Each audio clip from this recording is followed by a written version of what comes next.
السلام علیکم. Pakistan Broad casting service, ہم لاہور سے بول رہے ہیں. 13 اور 14 اگست سن 47 عیسوی کی درمیانی رات 12 بجے ہیں. طلوع صبح آزاد.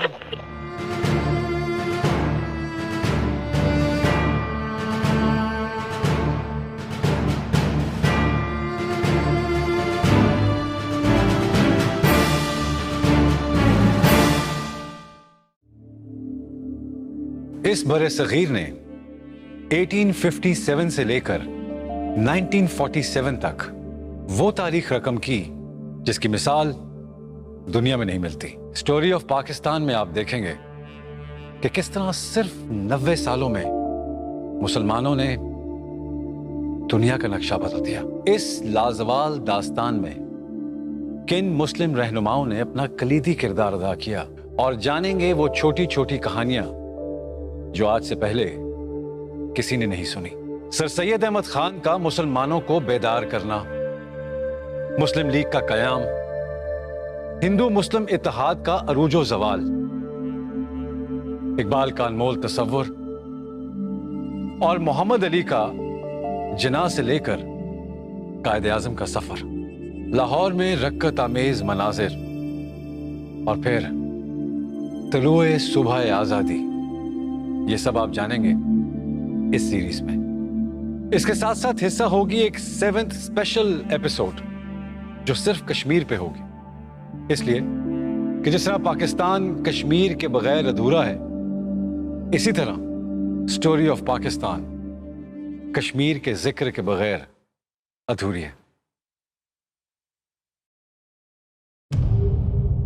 سوال یہ ہے کہ پاکستان کی کہانی کب اور کہاں شروع ہوئی اور کون سے اہم کردار اس کہانی کا حصہ رہے. میرا ماننا ہے کہ پاکستان کی کہانی کا آغاز 1857 میں ہوا.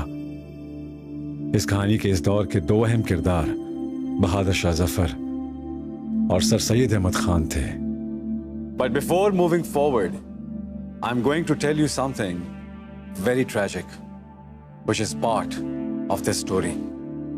The last Mughal emperor, when he was arrested by the East India Company, the next day ان کو ناشتے کی میز پہ لایا گیا، اور وہ شخص جو ایک رات پہلے ایمپرر تھا، جب اس کے سامنے ایک ٹرے رکھا گیا تو اسے دیکھ کر بہادر شاہ ظفر کی چیخ نکل گئی. ایسی اور بھی بہت سی چیخیں ہندوستان کی ہر گلی سے سنائی دی. ایسا کیا تھا اس ٹرے میں، اور کیوں کچھ سالوں بعد بر صغیر کے مسلمان جب بھی کھانا بناتے تو ایک مٹھی آٹا الگ کر دیتے؟ کہاں جاتا تھا وہ آٹا؟ یہ سب کچھ آپ جانیں گے اس قسط کے آخر میں.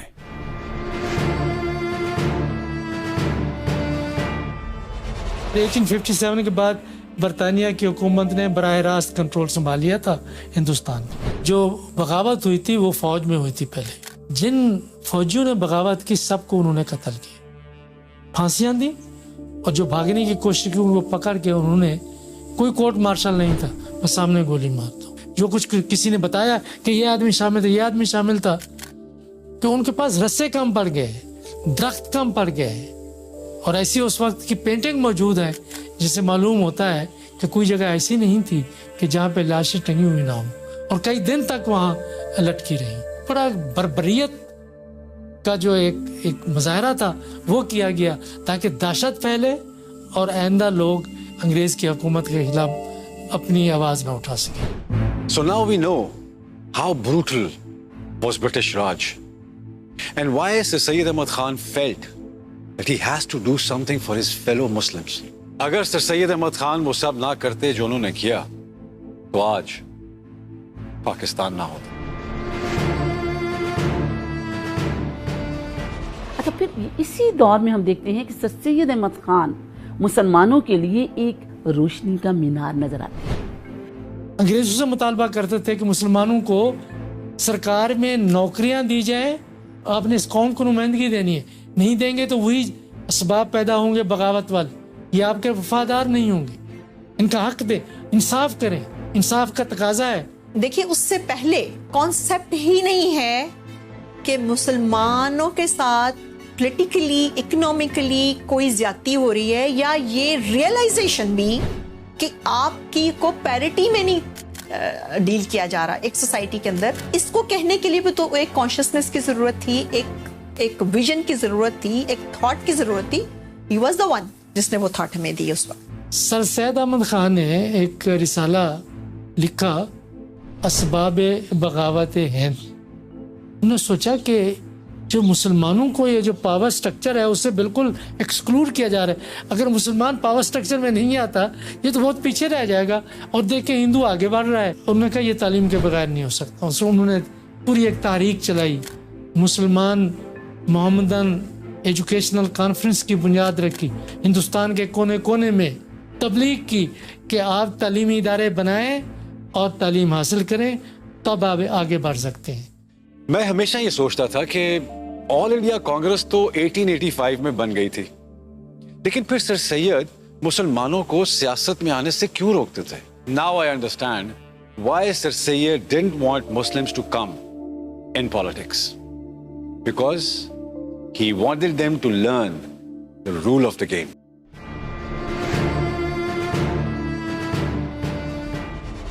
ایک انگریز تھا OH ہوم، اس نے کانگریس پارٹی کی بنیاد رکھی. جب اس نے کانگریس پارٹی کی بنیاد رکھی تو سر سید احمد خان نے کہا مسلمانوں کو نہیں اس پارٹی میں نہیں شامل ہونا. کہ انڈین نیشنل کانگریس برصغیر پاک و ہند کی تمام کمیونٹیز کے مسائل کو حل نہیں کر رہی. اور یہیں سے سوال یہ ہوتا ہے کہ سر سید احمد خان نے مسلم قوم کو یہ کہا کہ سیاست میں حصہ لینے کی بجائے اپنی تمام تر توجہ جو ہے وہ آپ اپنی تعلیم کی طرف حاصل کریں. مسلم سائنٹیفک سوسائٹی کی بنیاد رکھی. تو مسلم سائنٹیفک سوسائٹی کا مقصد یہ تھا کہ جو مغرب میں سائنس پہ رسالے میگزین ریسرچ ہوتی ہے ان کو اردو میں ٹرانسلیٹ کر کے مسلمانوں میں عام کیا جائے. سو ٹیم تو بن گئی تھی 1906 میں، لیکن ابھی لمبا سفر باقی تھا. This was the whole movement جس میں بیسیکلی ان کا خیال یہ تھا کہ کس طرح سے آپ اپنی ایک آئیڈینٹی کو ری ایشور کریں، ایک آئیڈینٹی کو ریسٹور کریں اور اپنی جو سبجوگیشن ہے اس کو ختم کریں، اس چیزوں کو ریئلائز کریں and come out of your self isolation. Partition of Bengal was the deciding factor for Muslims to understand that Congress is not sincere with the Muslims of India. اس پر ہم اگلی قسط پر بات کریں گے. اس کے ساتھ ساتھ آپ کو بتائیں گے کہ بی اماں کون تھی اور کیسے فرسٹ ورلڈ وار کے بعد تاج برطانیہ نے بر صغیر کے مسلمانوں کو دھوکہ دیا، اور وہ کون نوجوان تھے جنہوں نے آل انڈیا مسلم لیگ جوائن کی. پر جانے سے پہلے ذرا کہانی کے اندر کی وہ کہانی بھی سنتے ہیں جس کا ذکر میں نے شروع میں کیا تھا. جس وقت بہادر شاہ ظفر کو گرفتار کیا گیا تو 3 شہزادے اس وقت موجود تھے. پھر یہ ہوا کہ ناشتے میں آپ جس طرح سے صبح کو انگریز کو ٹرے میں بسکٹ ہے، چائے ہے، ناشتہ رکھ کے دیتے ہیں، تو صبح کے وقت ٹرے میں اوپر کپڑا ڈالا ہوا تھا اور شہزادے اور شہزادیوں کے سر تھے صرف دل دکھانے کے لیے. ان کے خلاف مقدمہ چلایا گیا 5-6 مہینے کے بعد. اب دیکھیں مقدمہ کیا ہے کہ بادشاہ ہے، مالک ہے ہندوستان کا، اس کہہ رہے ہیں اس نے غداری کی ہے. غداری کے مقدمے میں انہوں نے ان کو عمر قید کی سزا دی اور یہ کیا کہ اس کو ملک سے بھی نکال دو، جلا وطن کر دو. کیا اتنی آسانی سے سر سید نے مسلم قوم کو پڑھا دیا؟